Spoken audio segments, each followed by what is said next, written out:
everyone, today's video is going to be a review of the Makeup Forever HD foundation. I work with this foundation at school at Blanche McDonald, so I know a lot about this foundation and I've worked with it on multiple people on multiple skin tones and multiple skin types.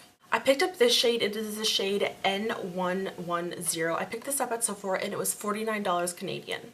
Before I get into anything, I'm going to show you what I did to apply it. I applied the Makeup Forever HD foundation primer. I always use primer before foundation, so I didn't think I would skip the step today. And as you can see, it is very liquidy consistency. I did apply it to half of my face first. And I am applying it with just a flat top foundation brush. So I'm just working it in circular motions onto my face.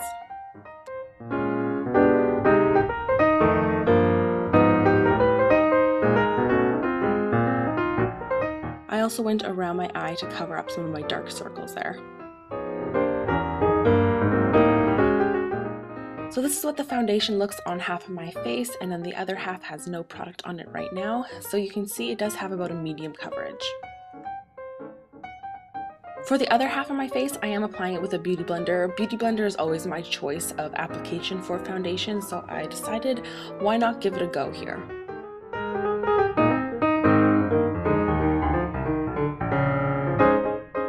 You can see the Beauty Blender also applies it with a really flawless finish. I don't have a favorite over the other. I like both ways of application.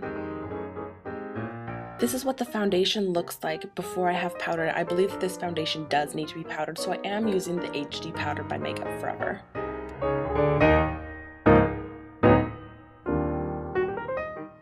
I just dusted a light coat of that over my face.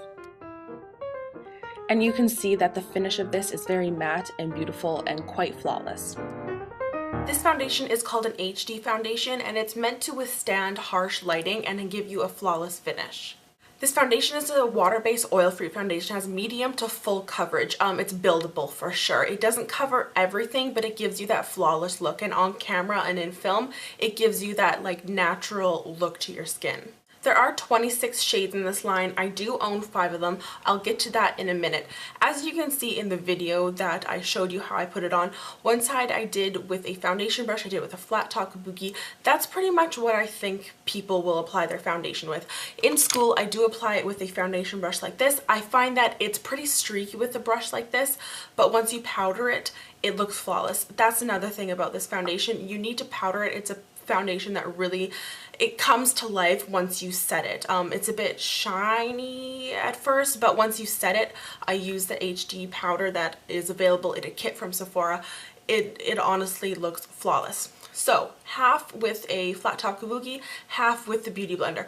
I love both ways. With this foundation, I don't really have a preference just because it is so light. I would use either or. With other foundations, I do prefer the Beauty Blender, like the Kat Von D foundation, but I would settle for a brush like this to apply my foundation, which is rare. That's rare with a foundation that I actually like to apply it with a brush. So one of my favorite foundations is the Kat Von D Lock and Tattoo foundation. That is like a full coverage foundation. It's 21% pigment. You know, it's a lot.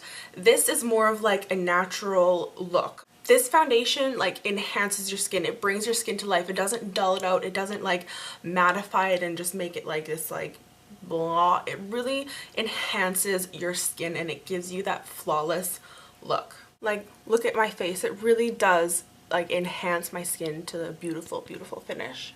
The wearability of this foundation is really long. Somebody will put it on me in school and I will wear it all the way home until I get home at like 8 o'clock at night, and it'll still look great on my skin.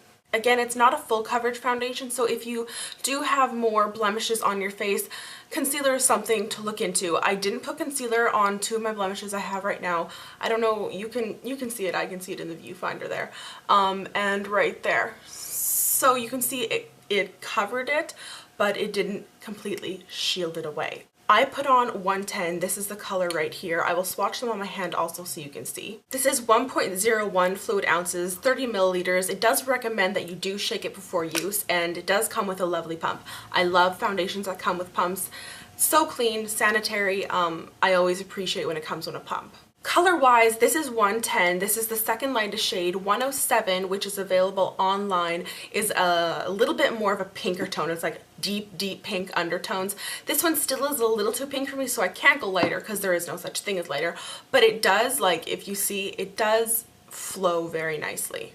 So that's 110, 115, 125, 140, 177. So here are the swatches of the colors I have. This is 110, what I have on my face today, 115, 125, 140, and 177. So as you can see there, I am much paler than the 110, which is on my face, but it works for me. Overall, I do love this foundation. I love working with this in school. I love working with it on my skin and with other people's skin. It works on oily skin, dry skin, acne prone skin, like blemish free skin, everything it works on. I've used it on all of those skin types.